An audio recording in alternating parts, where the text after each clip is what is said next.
നമസ്കാരം, ഏവർക്കും no limits PSC YouTube ചാനലിലേക്ക് സ്വാഗതം. ഇന്ന് നമ്മൾ പഠിക്കാൻ പോകുന്ന ടോപ്പിക് മനുഷ്യ ശരീരത്തിലെ പ്രധാന അവയവമായ ഹൃദയത്തെക്കുറിച്ചാണ്. ശരീരത്തിന് ആവശ്യമായ രക്തം പമ്പ് ചെയ്യുക എന്നതാണ് ഹൃദയത്തിൻ്റെ ധർമ്മം. നമ്മുടെ ശരീരത്തിന് വേണ്ട രക്തം പമ്പ് ചെയ്യുക എന്നതാണ് ഹൃദയത്തിൻ്റെ ധർമ്മം. രക്തപര്യന വ്യവസ്ഥയുടെ കേന്ദ്രം എന്ന് പറയുന്നത് ഹൃദയത്തെയാണ്. ഓർക്കുക, രക്തപര്യന വ്യവസ്ഥയുടെ കേന്ദ്രം എന്ന് പറയുന്നത് ഹൃദയത്തെയാണ്. ഹൃദയത്തെയും ഹൃദ്രോഗങ്ങളെയും കുറിച്ച് പഠിക്കുന്ന വൈദ്യശാസ്ത്ര ശാഖയെ പറയുന്ന പേരാണ് കാർഡിയോളജി. ഹൃദയത്തെയും ഹൃദ്രോഗങ്ങളെയും കുറിച്ച് പഠിക്കുന്ന വൈദ്യശാസ്ത്ര ശാഖ ഏതാണ്? കാർഡിയോളജി. ഓരോ വ്യക്തിയുടെയും കൈമുഷ്ടിയുടെ വലിപ്പമാണ് മനുഷ്യഹൃദയത്തിൻ്റെ ഏകദേശ വലിപ്പം. മനുഷ്യഹൃദയത്തിൻ്റെ ഏകദേശ വലിപ്പം എന്ന് പറയുന്നത് ഓരോ വ്യക്തിയുടെയും കൈമുഷ്ടിയുടെ വലിപ്പമാണ്. അതുപോലെ മനുഷ്യഹൃദയത്തിൻ്റെ ഏകദേശ ഭാരം എന്ന് പറയുന്നത് 300 ഗ്രാമാണ്. മനുഷ്യഹൃദയത്തിൻ്റെ ഏകദേശ ഭാരം എത്രയാണ്? 300 ഗ്രാം. അർബുദം ബാധിക്കാത്ത ശരീരത്തിലെ അവയവമാണ് ഹൃദയം. അർബുദം ബാധിക്കാത്ത ശരീരത്തിലെ അവയവമാണ് ഹൃദയം. നമ്മുടെ ഹൃദയസ്പന്ദനം നിയന്ത്രിക്കുന്ന മസ്തിഷ്കത്തിലെ ഭാഗമാണ് മെഡുല്ല ഒബ്ലോങ്കേറ്റ. ഓരോ ജീവജാലങ്ങളുടെയും ഹൃദയസ്പന്ദന നിരക്ക് വെവ്വേറെയാണ്. അവ ഓരോന്നായി നമുക്ക് പരിശോധിക്കാം. പുരുഷന്മാരുടെ ഹൃദയസ്പന്ദന നിരക്ക് എന്ന് പറയുന്നത് മിനിറ്റിൽ 70 മുതൽ 72 തവണ വരെയാണ്. എന്നാൽ സ്ത്രീകളുടെ ഹൃദയസ്പന്ദന നിരക്ക് എന്ന് പറയുന്നത് മിനിറ്റിൽ 78 മുതൽ 82 തവണയാണ്. ഗർഭസ്ഥ ശിശുവിൻ്റെ ഹൃദയസ്പന്ദന നിരക്ക് മിനിറ്റിൽ 200 തവണയാണ്. ജനിച്ചു കഴിഞ്ഞാൽ കുഞ്ഞിൻ്റെ ഹൃദയസ്പന്ദന നിരക്ക് 120 മുതൽ 140 എന്ന നിരക്കിലേക്ക് മാറുന്നു. ഒന്നുകൂടെ നോക്കാം.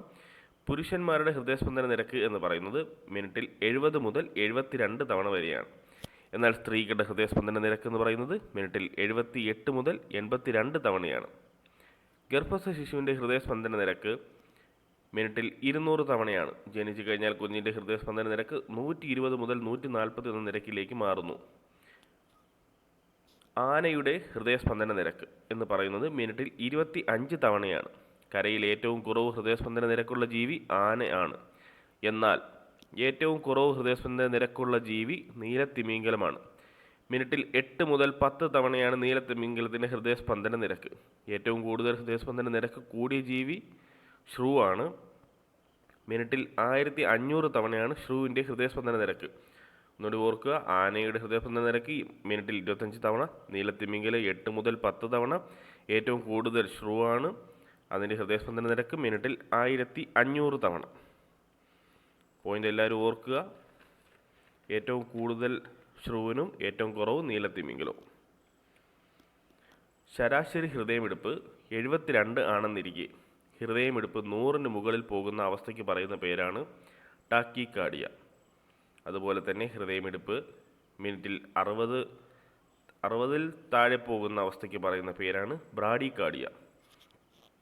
ഓർക്കുക, ശരാശരി 100ൽ കൂടുതലാവുന്ന അവസ്ഥ ടാക്കിക്കാർഡിയ, 60ൽ കുറഞ്ഞു പോകുന്ന അവസ്ഥ ബ്രാഡിക്കാർഡിയ. ഹൃദയത്തെ ഉത്തേജിപ്പിക്കാൻ അഥവാ ഹൃദയമിടിപ്പ് കൂടാൻ കാരണമായ ഹോർമോണാണ് അഡ്രിനാലിൻ. ഹൃദയത്തെ ഉത്തേജിപ്പിക്കാൻ സഹായിക്കുന്ന ഹോർമോൺ ഏതാണ്? അഡ്രിനാലിൻ. ഹൃദയമിടിപ്പ് അളക്കാൻ നമ്മൾ ഉപയോഗിക്കുന്ന ഉപകരണമാണ് സ്റ്റെതസ്കോപ്പ്. ഹൃദയമിടിപ്പ് അളക്കാൻ ഉപയോഗിക്കുന്ന ഉപകരണമാണ് സ്റ്റെതസ്കോപ്പ്. സ്റ്റെതസ്കോപ്പ് കണ്ടുപിടിച്ചത് റെനെ ലെനക്. മനുഷ്യ ഹൃദയത്തിൽ 4 അറകളാണ് ഉള്ളത്. അതുപോലെ മറ്റ് ജീവജാലങ്ങളുടെ ഹൃദയത്തിലെ അറകളെക്കുറിച്ച് പരിശോധിക്കാം. സസ്തനികളിലെ ഹൃദയ അറകളുടെ എണ്ണം 4 ആണ്. പക്ഷികളുടേതും 4 തന്നെയാണ്. ഉഭയജീവികളുടെയും ഉരകങ്ങളുടെ ഹൃദയ അറകളുടെ എണ്ണം 3 ആണ്. മത്സ്യത്തിൻ്റെ ഹൃദയ അറകളുടെ എണ്ണം 2 ആണ്. ഒന്നുകൂടെ നോക്കുക. സസ്തനികളുടെ പക്ഷികളുടെ ഹൃദയ അറകളുടെ എണ്ണം 4 ആണ്. ഉഭയം, ഉരകം എന്നീ വർഗത്തിൽപ്പെട്ട ജീവജാലങ്ങളുടെ ഹൃദയത്തിലെ അറകളുടെ എണ്ണം 3 ആണ്. മത്സ്യത്തിൻ്റെ ഹൃദയത്തിലെ അറകളുടെ എണ്ണം 2 ആണ്. അറകളുടെ എണ്ണം പഠിക്കാൻ ഒരു എളുപ്പ വഴിയുണ്ട്. സസ്തനി എന്ന വാക്കിൽ നോക്കൂ 4 അക്ഷരമുണ്ട്. 1, 2, 3, 4. ഹൃദയ അറകളുടെ എണ്ണം 4. പക്ഷികളും അതുപോലെ 4 അക്ഷരമുണ്ട്. ഹൃദയ അറകളുടെ എണ്ണം 4.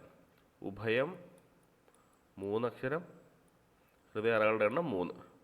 ഉരകം 3 അക്ഷരം, ഹൃദയ അറകളുടെ എണ്ണം 3.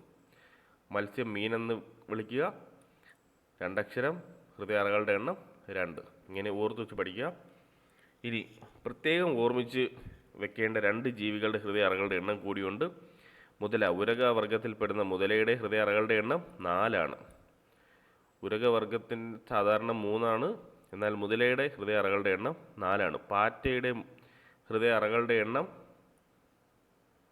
13. ഇത് രണ്ടും പ്രത്യേകം ഓർത്ത് പഠിക്കുക.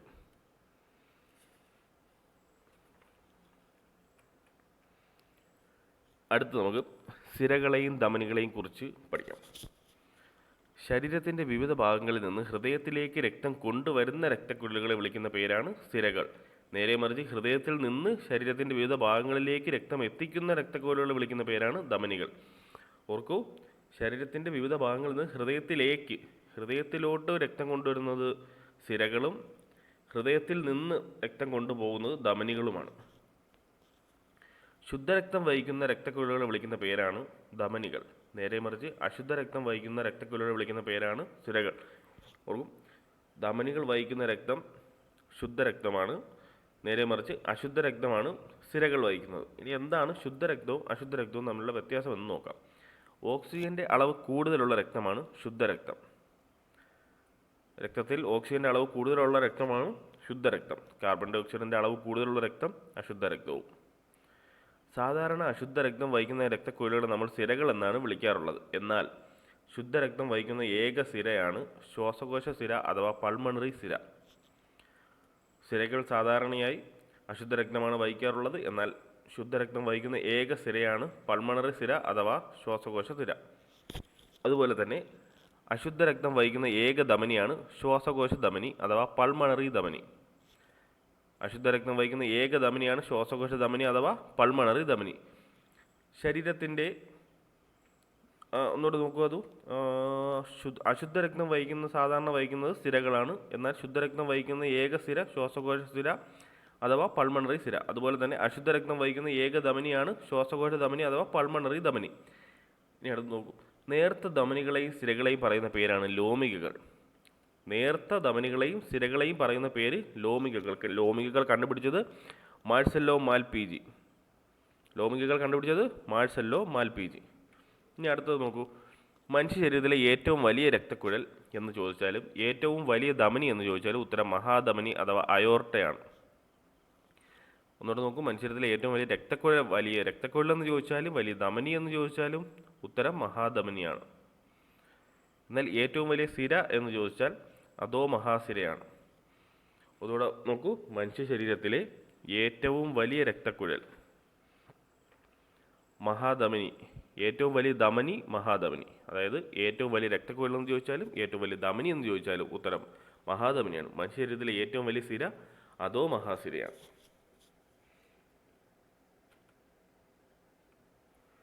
അടുത്ത് നമ്മുടെ ഹൃദയത്തിലെ 4 അറകൾ ശ്രദ്ധിക്കുക. ഏതൊക്കെയാണ് 4 അറകൾ? RA റൈറ്റ് ഏട്രിയം അഥവാ വലത് ഏട്രിയം, RV റൈറ്റ് വെൻട്രിക്കിൾ അഥവാ വലത് വെൻട്രിക്കിൾ, LA ലെഫ്റ്റ് ഏട്രിയം അഥവാ ഇടത് ഏട്രിയം, LV ലെഫ്റ്റ് വെൻട്രിക്കിൾ അഥവാ ഇടത് വെൻട്രിക്കിൾ. നമ്മൾ സിരയെക്കുറിച്ചും ധമനിയെക്കുറിച്ചും പഠിച്ചു. ഹൃദയത്തിലേക്ക് രക്തം കൊണ്ടുവരുന്നത് സിരകളാണ്. ഹൃദയത്തിലേക്ക് രക്തം കൊണ്ടുവരുന്ന സിരകൾ ഇവിടെ നോക്കൂ, 2 സിര. ഇത് ഊർധ്വ മഹാസിരയും അധോ മഹാസിരയും. ഹൃദയത്തിലേക്ക് ഇതാ നോക്കൂ രക്തം കൊണ്ടുവരുന്നു. ഊർധ്വ മഹാസിരയും അധോ മഹാസിരയും അശുദ്ധ രക്തം ഹൃദയത്തിൻ്റെ വലത് ഏട്രിയത്തിൽ എത്തിക്കുന്നു. ഇതാണ് വലത് ഏട്രിയം. കാർബൺ ഡൈ ഓക്സൈഡ് അടങ്ങിയ രക്തം നോക്കൂ, കാർബൺ ഡൈ ഓക്സൈഡ് അടങ്ങിയ രക്തം, കാർബൺ ഡൈ ഓക്സൈഡിൻ്റെ അളവ് കൂടുതലുള്ള രക്തം ഹൃദയത്തിൻ്റെ വലത് ഏട്രിയത്തിൽ എത്തുന്നു, അശുദ്ധ രക്തം. ഊർധ്വ മഹാസിരയും അധോ മഹാസിരയും അശുദ്ധ രക്തം ഹൃദയത്തിൻ്റെ വലത് ഏട്രിയത്തിൽ എത്തിക്കുന്നു. ഇപ്പോൾ ഹൃദയത്തിൻ്റെ വലത് ഏട്രിയത്തിലുള്ള അശുദ്ധ രക്തം വലത് വെൻട്രിക്കിൾ നോക്കൂ, വലത് വെൻട്രിക്കിൾ, ഇതാണ് വലത് വെൻട്രിക്കിൾ, റൈറ്റ് വെൻട്രിക്കിൾ. ഇവിടെയുള്ള അശുദ്ധ രക്തം, കാർബൺ ഡൈ ഓക്സൈഡ് അളവ് കൂടിയ രക്തം വലത് ഏട്രിയത്തിൽ നിന്നും വലത് വെൻട്രിക്കിളിലേക്ക് എത്തുകയും വലത് വെൻട്രിക്കിൾ ചുരുങ്ങുന്ന സമയത്ത് അശുദ്ധ രക്തം ലങ്സിലെത്തുകയും ചെയ്യുന്നു. നോക്കൂ, അശുദ്ധ രക്തം, കാർബൺ ഡൈ ഓക്സൈഡിൻ്റെ അളവ്, ഇവിടെ കാർബൺ ഡൈ ഓക്സൈഡ് അളവിൻ്റെ കൂടിയ രക്തം വലത് വെൻട്രിക്കിളിൽ നിന്നും ലങ്സിലേക്ക് എത്തുന്നു. ഹൃദയത്തിൽ നിന്ന് പുറത്തേക്ക് രക്തം കൊണ്ടുപോകുകയാണ് ഇപ്പോൾ. ഹൃദയം നോക്കൂ, ഇവിടെയുള്ള വലത് വെൻട്രിക്കിലുള്ള രക്തം ലങ്സിലോട്ട്, ഹൃദയത്തിനകത്തുള്ള രക്തം പുറത്തോട്ട് കൊണ്ടുപോവുകയാണ്. ഹൃദയത്തിൽ നിന്ന് പുറത്തേക്ക് രക്തം കൊണ്ടുപോകുന്നത് ധമനികളാണ്. സാധാരണ ശുദ്ധരക്തമാണ് ധമനികൾ വഹിക്കാറുള്ളത്. എന്നാൽ ഇവിടെ അശുദ്ധ രക്തമാണ്. ഇവിടെ ഉള്ള കാർബൺ ഡയോക്സൈഡിൻ്റെ അളവ് കൂടിയ രക്തമാണ് ഈ ധമനി വഴി ലങ്സിലോട്ട് എത്തുന്നത്. ധമനി വഴിയാണ് അശുദ്ധ രക്തം വഹിക്കുന്ന, അതായത് അശുദ്ധ രക്തം വഹിക്കുന്ന ഏക ധമനിയാണ് ശ്വാസകോശ ധമനി അഥവാ പൾമണറി ധമനി. നോക്കൂ, അശുദ്ധ രക്തം വഹിക്കുന്ന ഏക ധമനി ശ്വാസകോശ ധമനി അഥവാ പൾമണറി ധമനി. ഇനി നോക്കൂ, ലങ്സിൽ നിന്നും പുറത്തെത്തിയപ്പോൾ രക്തം ശുദ്ധരക്തമായി, അതായത് ഓക്സിജൻ്റെ അളവ് കൂടിയ രക്തമായി. ലങ്സിൽ നിന്ന് പുറത്തെത്തിയപ്പോൾ ഓക്സിജൻ്റെ അളവ് കൂടിയ രക്തമായി. ഇനി നോക്കൂ, ഈ രക്തം എങ്ങോട്ടാണ് പോകുന്നതെന്ന്. ലങ്സിൽ നിന്ന് പുറത്തേക്കുമ്പോൾ രക്തം ശുദ്ധമായി, അഥവാ ഓക്സിജൻ്റെ അളവ് കൂടി രക്തമായി മാറി. ഈ ശുദ്ധരക്തം വഹിക്കുന്ന രക്തക്കുഴലിൽ എത്തിച്ചേർന്നത് ഇടത് ഏട്രിയത്തിലാണത്. ഇവിടെ നോക്കൂ, ഇവിടെ ഇടത് ഏട്രിയത്തിലാണ് എത്തിയത്. ഇതാണ് ഇടത് ഏട്രിയം. അപ്പോൾ ഇടത് ഏട്രിയത്തിൽ ശുദ്ധരക്തമായി കഴിഞ്ഞു. ലങ്സിൽ നിന്ന് പുറത്തെത്തിയ ശുദ്ധരക്തം ഈ രക്തക്കുഴലിലൂടെ ഇടത് ഏട്രിയത്തിൽ എത്തിയിരിക്കുന്നു. ഇടത് ഏട്രിയത്തിലുള്ള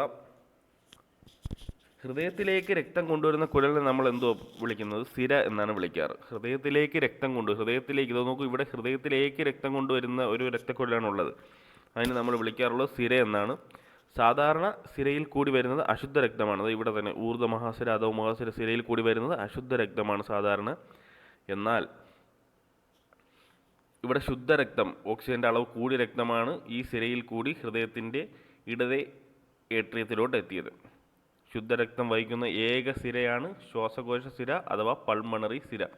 ശുദ്ധരക്തം വഹിക്കുന്ന ഏക സിര.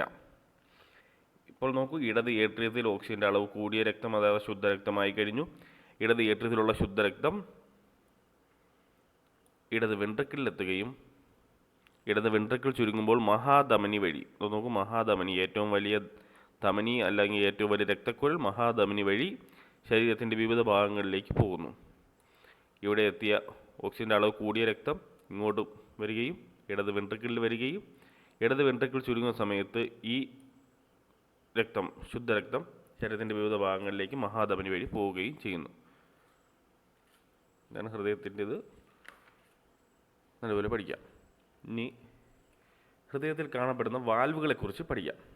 ഒരേ ദിശയിലേക്കുള്ള രക്തത്തിൻ്റെ ഒഴുക്ക് ഉറപ്പാക്കുക ആണ് വാൽവുകളുടെ ധർമ്മം. അതായത് മുൻപോട്ട് ഒഴുകുന്ന രക്തം ഹൃദയത്തിലേക്ക് തിരിച്ചൊഴുകാതിരിക്കാനുള്ള അത് ഉറപ്പാക്കുകയാണ് വാൽവുകളുടെ ധർമ്മം. വാൽവുകൾ അടയുമ്പോഴുള്ള ശബ്ദമാണ് നമ്മൾ ഹൃദയമിടിപ്പായി കേൾക്കാറുള്ളത്. അത് നോക്കൂ, ഇടത് ഏട്രിയം, ഇടത് വെൻട്രിക്കിൾ. ഇടത് ഏട്രിയത്തിനും ഇടത് വെൻട്രിക്കിളിനും ഇടയിൽ കാണുന്ന ഒരു 2 ദളമുള്ള വാൽവ്. അത് നോക്കൂ, 2 ദളമുള്ള ഒരു വാൽവ്. അതിനെ വിളിക്കുന്ന പേര് ബൈക്കസ്പിഡ് വാൽവ്. ഇടത് ഏട്രിയം, ഇടത് വെൻട്രിക്കിൾ, അതിനിടയിൽ കാണപ്പെടുന്ന 2 ദളമുള്ള ഒരു വാൽവ് ബൈക്കസ്പിഡ് വാൽവ്. വലത് ഏട്രിയം, വലത് വെൻട്രിക്കിൾ. വലത് ഏട്രിയത്തിന് വലത് വെൻട്രിക്കിളിൻ്റെ ഇടയിൽ കാണപ്പെടുന്ന 3 ദളമുള്ള ഒരു വാൽവ് ട്രൈകസ്പിഡ് വാൽവ്. ഇനി നോക്കൂ, ധമനികൾ.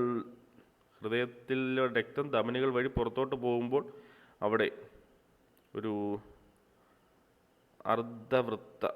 അർദ്ധചന്ദ്രാകാരം എന്ന് പറയുന്ന ആ ഒരു ഷേപ്പിൽ 2 വാൽവുകളുണ്ട്. അതിനെ വിളിക്കുന്ന പേര് സെമി ലൂണാർ വാൽവുകൾ എന്നാണ്.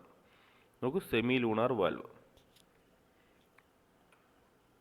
ഹൃദയത്തിൻ്റെ ഇടത്തെ അറകൾക്കിടയിലെ വാൽവ്, അതിനെ വിളിക്കുന്ന പേര് ബൈക്കസ്പിഡ് വാൽവ് അഥവാ ദ്വിദള വാൽവ്, 2 ദളമുള്ള വാൽവ്. മിട്രൽ വാൽവ് എന്ന് വിളിക്കുന്നതും ഈ ബൈക്കസ്പിഡ് വാൽവിനെയാണ്. ഒന്നുകൂടെ നോക്കൂ, ഹൃദയത്തിൻ്റെ ഇടത്തെ അറകൾക്കിടയിൽ കാണപ്പെടുന്ന വാൽവിനെ വിളിക്കുന്ന പേരാണ് ബൈക്കസ്പിഡ് വാൽവ് അഥവാ ദ്വിദള വാൽവ്. മിട്രൽ വാൽവ് എന്ന് വിളിക്കുന്നതും ബൈക്കസ്പിഡ് വാൽവിനെയാണ്. ഹൃദയത്തിൻ്റെ വലത്തെ അറകളിൽ കാണപ്പെടുന്ന വാൽവിനെ വിളിക്കുന്ന പേര് ട്രൈകസ്പിഡ് വാൽവ് അഥവാ ത്രിദള വാൽവ്. ഹൃദയത്തിൻ്റെ വലത്തെ അറകൾക്കിടയിൽ കാണപ്പെടുന്ന വാൽവിനെ വിളിക്കുന്ന പേര് 3 ദളമുള്ള ട്രൈകസ്പിഡ് വാൽവ് അഥവാ ത്രിദള വാൽവ്. രക്തക്കുഴലുകളിൽ നിന്ന് രക്തം ഹൃദയത്തിലേക്ക് തിരികെ ഒഴുകുന്ന തടയുന്ന വാൽവാണ് അർദ്ധചന്ദ്രാകാര വാൽവ് അഥവാ സെമി ലൂണാർ വാൽവ്. രക്തക്കുഴലുകളിൽ നിന്ന് രക്തം ഹൃദയത്തിലേക്ക് തിരികെ ഒഴുകുന്ന തടയുന്ന വാൽവാണ് അർദ്ധചന്ദ്രാകാര വാൽവ് അഥവാ സെമി ലൂണാർ വാൽവ്. നേരത്തെ പറഞ്ഞു ഹൃദയസ്പന്ദനം നിയന്ത്രിക്കുന്ന മസ്തിഷ്ക ഭാഗം മെഡില്ല ഒബ്ലാങ്കേറ്റ ആണ്. ഹൃദയസ്പന്ദനം നിയന്ത്രിക്കുന്ന മസ്തിഷ്കത്തിലെ ഭാഗം മെഡില്ല ഒബ്ലാങ്കേറ്റ. ഇനി പഠിക്കുമ്പോൾ കൺഫ്യൂഷൻ വരാൻ സാധ്യതയുള്ള ഒരു വിവരം പങ്കുവയ്ക്കാം. ഹൃദയത്തിൻ്റെ ഹൃദയം എന്നറിയപ്പെടുന്നത് പേസ് മേക്കർ. ഹൃദയത്തിൻ്റെ ഹൃദയം പേസ് മേക്കർ. എന്നാൽ ഹൃദയത്തിൻ്റെ പേസ് മേക്കർ എന്നറിയപ്പെടുന്നത് എസ് എ നോഡ്. ഹൃദയത്തിൻ്റെ പേസ് മേക്കർ എന്നറിയപ്പെടുന്നത് എസ് എ നോഡ്. സസ്തനികളിൽ ഹൃദയസ്പന്ദനം ആരംഭിക്കുന്നത് എസ് എ നോഡിൽ വെച്ചാണ്. ഒന്നുകൂടി നോക്കുക കൺഫ്യൂഷൻ വരുന്ന വിവരം. ഹൃദയത്തിൻ്റെ ഹൃദയം എന്നറിയപ്പെടുന്നത് പേസ് മേക്കർ. ഹൃദയത്തിൻ്റെ pacemaker S A node. ഹൃദയത്തിൻ്റെ ഹൃദയം പേസ് മേക്കർ. ഹൃദയത്തിൻ്റെ pacemaker S A node. അതുപോലെ സസ്തനികളിൽ ഹൃദയസ്പന്ദനം ആരംഭിക്കുന്നത് എസ് എ നോഡിൽ വെച്ചാണ്. സസ്തനികളിൽ ഹൃദയസ്പന്ദനം ആരംഭിക്കുന്നത് എസ് എ നോഡിൽ വെച്ചാണ്. ഈ ടോപ്പിക്ക് വ്യക്തമായി പഠിക്കുക, തിരിഞ്ഞു പോകരുത്. ഹൃദയത്തിൻ്റെ ഹൃദയം പേസ് മേക്കർ. ഹൃദയത്തിൻ്റെ pacemaker S A node. രക്തസമ്മർദ്ദത്തെക്കുറിച്ച് നോക്കാം. ഹൃദയ അറകളുടെ സങ്കോച അവസ്ഥയെ വിളിക്കുന്ന പേരാണ് സിസ്റ്റോൾ. അതുപോലെ ഹൃദയ അറകളുടെ വിശ്രമാവസ്ഥയെ വിളിക്കുന്ന പേര് ഡയസ്റ്റോൾ. ഹൃദയ അറകളുടെ സങ്കോച അവസ്ഥ സിസ്റ്റോൾ. ആ ഒരു ഇത് ഓർക്കുക. ഹൃദയ അറകളുടെ സങ്കോച അവസ്ഥ വിളിക്കുന്ന പേര് സിസ്റ്റോൾ. ഹൃദയ അറകളുടെ വിശ്രമാവസ്ഥ വിളിക്കുന്ന പേര് ഡയസ്റ്റോൾ. മനുഷ്യൻ്റെ സാധാരണ സിസ്റ്റോളിക് പ്രഷർ എന്ന് പറയുന്നത് 120 mmHg, അതായത് 120 mm മെർക്കുറി. ഡയസ്റ്റോളിക് പ്രഷർ എന്ന് വെച്ചാൽ വിശ്രമാവസ്ഥയിലുള്ള പ്രഷർ എന്ന് പറയുന്നത് 80 mmHg അഥവാ 80 mm മെർക്കുറി. മനുഷ്യൻ്റെ സാധാരണ അഥവാ നോർമൽ രക്തസമ്മർദ്ദം 120/80 mmHg ആണ്. ഒന്നുകൂടെ നോക്കുക. ഹൃദയ അറകളുടെ സങ്കോചാവസ്ഥയെ വിളിക്കുന്ന പേരാണ് സിസ്റ്റോൾ. അതുപോലെ ഹൃദയ അറകളുടെ വിശ്രമാവസ്ഥ വിളിക്കുന്ന പേരാണ് ഡയസ്റ്റോൾ. മനുഷ്യൻ്റെ സിസ്റ്റോളിക് പ്രഷർ 120 mmHgയും ഡയസ്റ്റോളിക് പ്രഷർ 80 mmHgയുമാണ്. മനുഷ്യൻ്റെ സാധാരണ അഥവാ നോർമൽ രക്തസമ്മർദ്ദം 120/80 mmHg ആണ്. പോയിന്റ് ഒന്നുകൂടെ ഓർക്കുക. നോർമൽ രക്തസമ്മർദ്ദം പഠിക്കുക. ചോദ്യം വന്നിട്ടുള്ള ടോപ്പിക്. സാധാരണ രക്തസമ്മർദ്ദം 120/80 mmHg ആണെന്ന് പറഞ്ഞു. സിസ്റ്റോളിക് ആണെങ്കിൽ 120, ഡയസ്റ്റോളിക് ആണെങ്കിൽ 80. സാധാരണ നിരക്കിൽ നിന്ന് രക്തസമ്മർദ്ദം ഉയരുന്ന അവസ്ഥയെ, അതായത് 120 നിന്നും സിസ്റ്റോളിക് പ്രഷർ 120 നിന്ന് മേളിൽ പോവുകയോ ഡയസ്റ്റോളിക് പ്രഷർ 80 മേളിൽ പോവുകയോ ചെയ്യുന്ന അവസ്ഥയെ വിളിക്കുന്ന പേരാണ് ഹൈപ്പർ ടെൻഷൻ. അതുപോലെ തന്നെ 120 താഴെ വരികയോ സിസ്റ്റോളിക് പ്രഷർ 120 താഴെ വരികയോ ഡയസ്റ്റോളിക് പ്രഷർ 80 താഴെ വരികയോ ചെയ്യുന്ന അവസ്ഥയെ വിളിക്കുന്ന പേരാണ് ഹൈപ്പോ ടെൻഷൻ. സാധാരണ നിരക്കിൽ നിന്ന് രക്തസമ്മർദ്ദം ഉയരുന്ന അവസ്ഥയെ ഹൈപ്പർ ടെൻഷൻ എന്നും സാധാരണ നിരക്കിൽ നിന്ന് രക്തസമ്മർദ്ദം കുറയുന്ന അവസ്ഥയെ ഹൈപ്പോ ടെൻഷൻ എന്നും വിളിക്കുന്നു. നിശബ്ദ കൊലയാളി എന്നറിയപ്പെടുന്നത് ഹൈപ്പർ ടെൻഷൻ അഥവാ അമിത രക്തസമ്മർദ്ദം ആണ്. നിശബ്ദ കൊലയാളി എന്നറിയപ്പെടുന്നത് ഹൈപ്പർ ടെൻഷൻ അഥവാ അമിത രക്തസമ്മർദ്ദമാണ്. രക്തസമ്മർദ്ദം ഉയരാൻ കാരണമാകുന്ന ഭക്ഷണ ഘടകം ഏതാണ്? ഉപ്പാണ് രക്തസമ്മർദ്ദം വർദ്ധിക്കാൻ കാരണമായ ഭക്ഷണ ഘടകം. നമ്മുടെ ശരീരത്തിലെ രക്തസമ്മർദ്ദം അളക്കാൻ ഉപയോഗിക്കുന്ന ഉപകരണമാണ് സ്ഫിഗ്മോ മാനോമീറ്റർ. രക്തസമ്മർദ്ദം അളക്കാൻ ഉപയോഗിക്കുന്ന ഉപകരണമാണ് സ്ഫിഗ്മോ മാനോമീറ്റർ. സ്ഫിഗ്മോ മാനോമീറ്റർ കണ്ടുപിടിച്ചത് ജൂലിയസ് ഹാരിസൺ ആണ്. രക്തസമ്മർദ്ദം അളക്കാൻ ഉപയോഗിക്കുന്ന ഉപകരണം സ്ഫിഗ്മോ മാനോമീറ്റർ, കണ്ടുപിടിച്ചത് ജൂലിയസ് ഹാരിസൺ. പോയിന്റ്സ് ഒന്നുകൂടെ നോക്കുക. സാധാരണ നിരക്കിൽ നിന്ന് രക്തസമ്മർദ്ദം ഉയരുന്ന അവസ്ഥയെ ഹൈപ്പർ ടെൻഷൻ എന്നും സാധാരണ നിരക്കിൽ നിന്ന് രക്തസമ്മർദ്ദം കുറയുന്ന അവസ്ഥയെ ഹൈപ്പോ ടെൻഷൻ എന്നും വിളിക്കുന്നു. നിശബ്ദ കൊലയാളി എന്നറിയപ്പെടുന്നത് ഹൈപ്പർ ടെൻഷൻ അഥവാ അമിത രക്തസമ്മർദ്ദമാണ്. രക്തസമ്മർദ്ദം ഉയരാൻ കാരണമായ ഭക്ഷണ ഘടകം ഉപ്പാണ്. നമ്മുടെ ശരീരത്തിൽ രക്തസമ്മർദ്ദം അളക്കാൻ ഉപയോഗിക്കുന്ന ഉപകരണം ഏതാണ്? സ്ഫിഗ്മോ മാനോമീറ്റർ. സ്ഫിഗ്മോ മാനോമീറ്റർ കണ്ടുപിടിച്ചത് ജൂലിയസ് ഹാരിസൺ. പോയിന്റ്സ് ഒന്നുകൂടെ ഓർക്കുക. ഹൃദയധമനികളിൽ കൊഴുപ്പടിഞ്ഞുകൂടി തടസ്സമുണ്ടാകുന്നതാണ് ഹൃദയാഘാതത്തിൻ്റെ പ്രധാന കാരണം. ഹൃദയധമനികളിൽ കൊഴുപ്പടിഞ്ഞുകൂടി തടസ്സമുണ്ടാകുന്നതാണ് ഹൃദയാഘാതത്തിൻ്റെ പ്രധാന കാരണം. ഇനി തിരിഞ്ഞു പോകാൻ സാധ്യതയുള്ളൊരു വിവരം പങ്കുവയ്ക്കാം. തടസ്സം മനസ്സിലാക്കാൻ ഉപയോഗിക്കുന്ന പരിശോധന രീതിയെ ആൻജിയോഗ്രാഫി എന്നും തടസ്സം നീക്കാൻ ഉപയോഗിക്കുന്ന ചികിത്സാ രീതിയെ ആൻജിയോപ്ലാസ്റ്റി എന്നും വിളിക്കുന്നു. ഒന്നുകൂടെ നോക്കുക. തടസ്സം മനസ്സിലാക്കാൻ ഉപയോഗിക്കുന്ന ചികിത്സാ രീതി ആൻജിയോഗ്രാഫിയും തടസ്സം നീക്കാൻ ഉപയോഗിക്കുന്ന തടസ്സം മനസ്സിലാക്കാൻ ഉപയോഗിക്കുന്ന പരിശോധന രീതി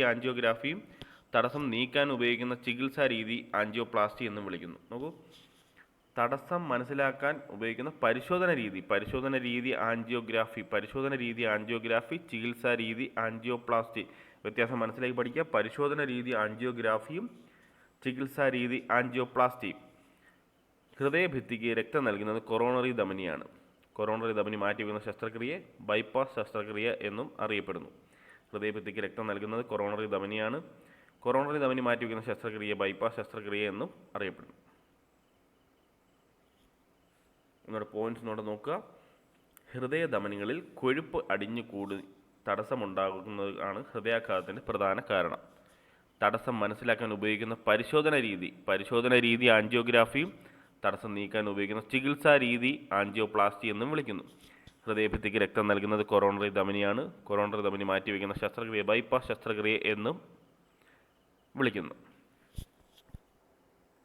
ഇനി ഹൃദയം മാറ്റിവെക്കൽ ശസ്ത്രക്രിയകളെക്കുറിച്ച് പഠിക്കാം.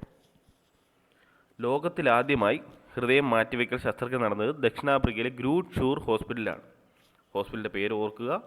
ലോകത്തിലാദ്യമായി ഹൃദയം മാറ്റിവെക്കൽ ശസ്ത്രക്രിയ നടന്നത് ദക്ഷിണാഫ്രിക്കയിലെ ഗ്രൂട്ട് ഷൂർ ഹോസ്പിറ്റലിലാണ്. ശസ്ത്രക്രിയ നടത്തിയ ഡോക്ടറിൻ്റെ പേര് ഡോക്ടർ ക്രിസ്ത്യൻ ബെർണാഡ്. നടന്ന ദിവസം 1967 ഡിസംബർ 3 ആണ്. ഇന്ത്യയിൽ ആദ്യമായി ഹൃദയം മാറ്റിവെക്കൽ ശസ്ത്രക്രിയ നടന്നത് എയിംസ് ഹോസ്പിറ്റൽ ന്യൂഡൽഹിയിൽ വെച്ചാണ്. ശസ്ത്രക്രിയ നടത്തിയ ഡോക്ടർ പി വേണുഗോപാലാണ്. ദിവസം 1994 ഓഗസ്റ്റ് 3 ആണ്. കേരളത്തിൽ ആദ്യമായി ഹൃദയം മാറ്റിവെക്കൽ ശസ്ത്രക്രിയ നടന്നത് കൊച്ചിൻ മെഡിക്കൽ ട്രസ്റ്റ് ഹോസ്പിറ്റലിൽ വെച്ചാണ്. ശസ്ത്രക്രിയ നടത്തിയ ഡോക്ടറുടെ പേര് ഡോക്ടർ ജോസ് ചാക്കോ പെരിയപുരം എന്നാണ്. നടന്ന ദിവസം 2003 മെയ് 13 ആണ്.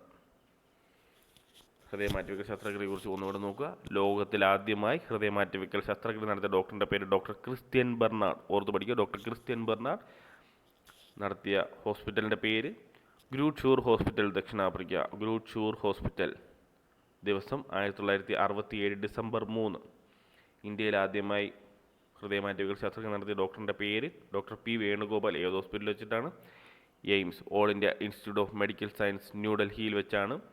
ഇന്ത്യയിൽ ആദ്യമായി ഹൃദയം മാറ്റിവെക്കൽ ശസ്ത്രക്രിയ നടന്ന ദിവസം 1994 ഓഗസ്റ്റ് 3.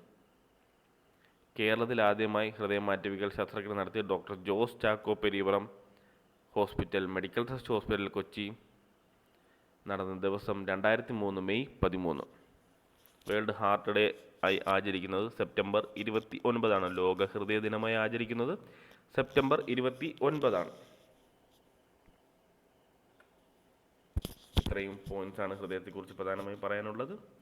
എല്ലാവർക്കും പഠിക്കാൻ കഴിയട്ടെ എന്നും ഉയർന്ന മാർക്കോടുകൂടി റാങ്ക് ലിസ്റ്റിൽ ഇടം നേടാൻ കഴിയട്ടെ എന്നും